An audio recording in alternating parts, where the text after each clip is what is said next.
Hi, hello friends. Welcome to Punarvi's kitchen. இன்னைக்கு இந்த வீடியோல பார்க்க போற ரெசிபி எல்லாருக்கும் ரொம்ப பிடிச்சமான பட்டர் சிக்கன். இந்த பட்டர் சிக்கனை எப்படி பண்றதுன்னு பார்க்கலாம். நான் இன்னைக்கு 1/2 கிலோ boneless chicken எடுத்துர்க்கேன். இந்த பட்டர் சிக்கனுக்கு வந்து boneless தான் ரொம்ப நல்லா இருக்கும். இப்போ இந்த சிக்கனை வந்து சின்ன சின்ன பீசஸா கட் பண்ணிக்கலாம். பாருங்க இந்த மாதிரி சின்ன சின்னசா கட் பண்ணிக்கலாம்.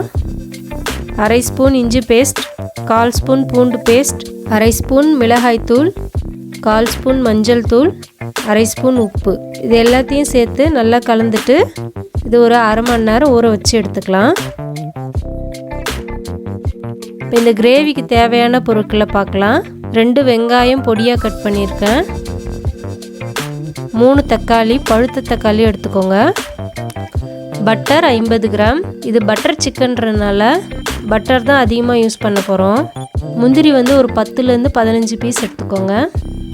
தனியாத்தூள் 1/2 ஸ்பூன், மிளகாய்த்தூள் 1 ஸ்பூன், இஞ்சி சிறிய துண்டு, பூண்டு வந்து ஒரு 10 பல், சீரகம் 1 spoon, garam masala 1 spoon, kasturi methi 1 spoon, fresh cream 2 spoon, உப்பு தேவையான அளவு. முதல்ல நம்ம வந்து தக்காளியோட மேல் தோலை எடுக்கணும். அதுக்கு வந்து ஒரு பேனில் வந்து 2 கிளாஸ் அளவுக்கு தண்ணி சேர்த்துக்கலாம்.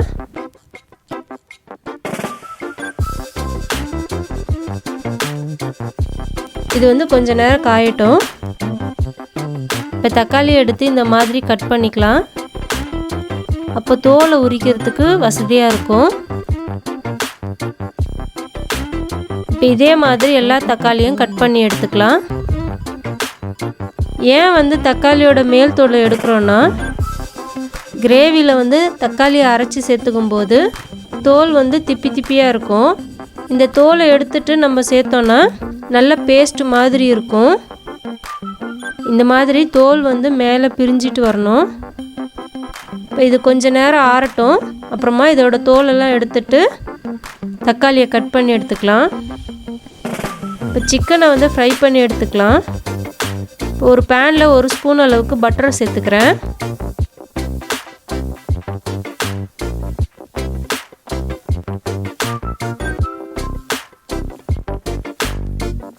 இப்போ சிக்கனை சேர்த்துக்கலாம்.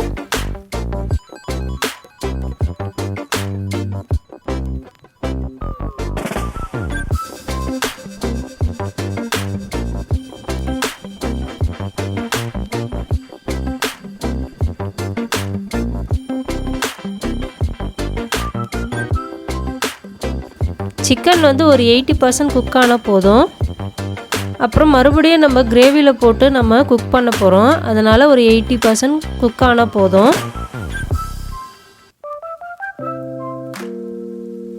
இது போன்லெஸ் சிக்கன்றனால சீக்கிரம் ஃப்ரை ஆகிடும்.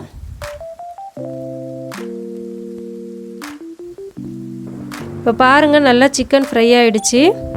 இப்போ இதை ஒரு பவுலுக்கு மாற்றிக்கலாம்.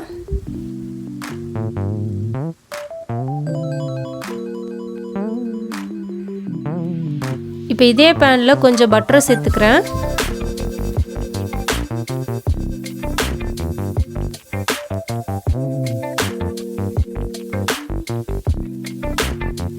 இப்போ வெங்காயத்தை சேர்த்துக்கிறேன். வெங்காயம் வந்து ரொம்ப ஃப்ரை ஆகணும்னு அவசியம் இல்லை. பச்சை வாசனை போனால் போதும்.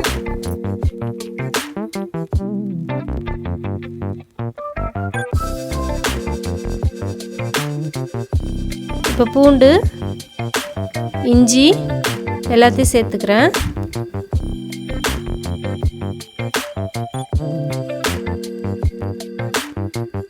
தோல் நீக்கிய தக்காளியை சேர்த்துக்கலாம்.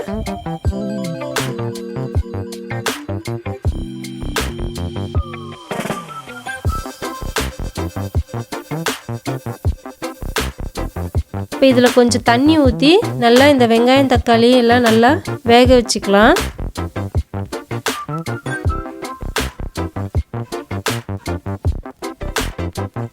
இப்போ இதோட முந்திரி பருப்பை சேர்த்துக்கிறேன்.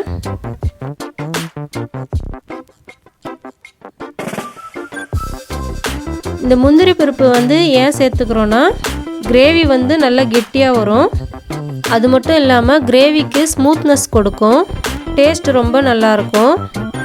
இப்போ இந்த வெங்காயம் தக்காளி எல்லாம் நல்லா வதங்கிடுச்சு. இதை தனியாக எடுத்து வச்சுக்கலாம். இது நல்லா ஆறட்டும். அப்புறமா மிக்ஸி ஜாரில் போட்டு நல்லா பேஸ்ட் மாதிரி அரைச்சி எடுத்துக்கலாம். இப்போ ஒரு கடாயில் கஸ்தூரி மேத்தியை லைட்டாக ஃப்ரை பண்ணி எடுத்துக்கலாம். இந்த கஸ்தூரி மேத்தியை போட்ட உடனே எடுத்துடணும், கருக விட்டுறக்கூடாது. இது லைட்டாக ஃப்ரை பண்ணால் நல்ல வாசனையாக இருக்கும். இப்போ இந்த கடாயில் 1 ஸ்பூன் பட்டர் சேர்த்துக்கிறேன். இது பட்டர் சிக்கன்றனால நம்ம பட்டர் தான் யூஸ் பண்ணுறோம். இப்போ சீரகத்தை சேர்த்துக்கிறேன். இப்போ சீரகம் நல்லா பொரியட்டும்.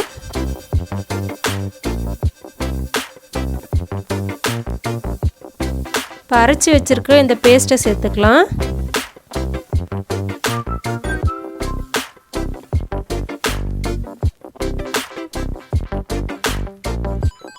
இது நல்லா கொதி வரட்டும். இப்போ இதில் ஒரு பிஞ்ச் அளவுக்கு மஞ்சள் தூள் சேர்த்துக்கிறேன்.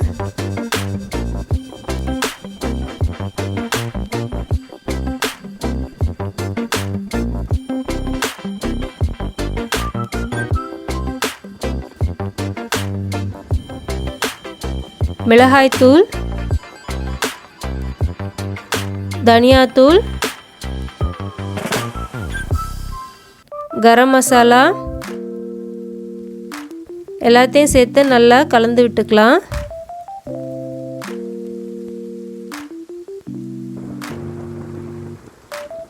இப்போ கிரேவிக்கு தேவையான அளவு தண்ணி சேர்த்துக்கிறேன். இப்போ இதை நல்லா கொதிக்க விடலாம். இப்போ மசாலாவோட பச்சை வாசனை எல்லாம் போகணும்.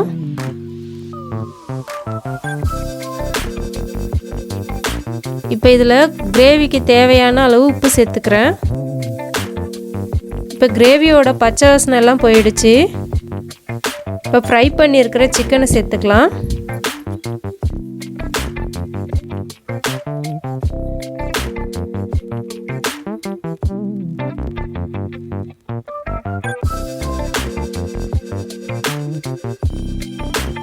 இந்த சிக்கன் கிரேவியோடு சேர்ந்து நல்லா கொதிக்கணும்.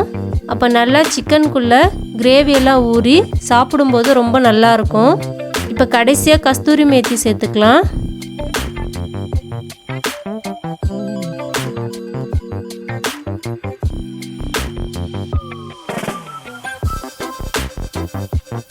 இப்போ 1 ஸ்பூன் ஃப்ரெஷ் க்ரீமை சேர்த்துக்கிறேன். இந்த ஃப்ரெஷ் க்ரீம் இல்லைன்னா கொஞ்சமாக பால் சேர்த்துக்கோங்க.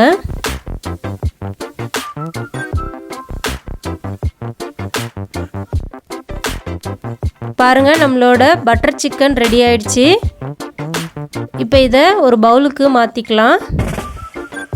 இந்த பட்டர் சிக்கனை வந்து நான், roti, chapati, kulcha, jeera rice, fried rice இந்த மாதிரி இதோடு சேர்த்து சாப்பிட்டோன்னா ரொம்ப சூப்பராக இருக்கும்.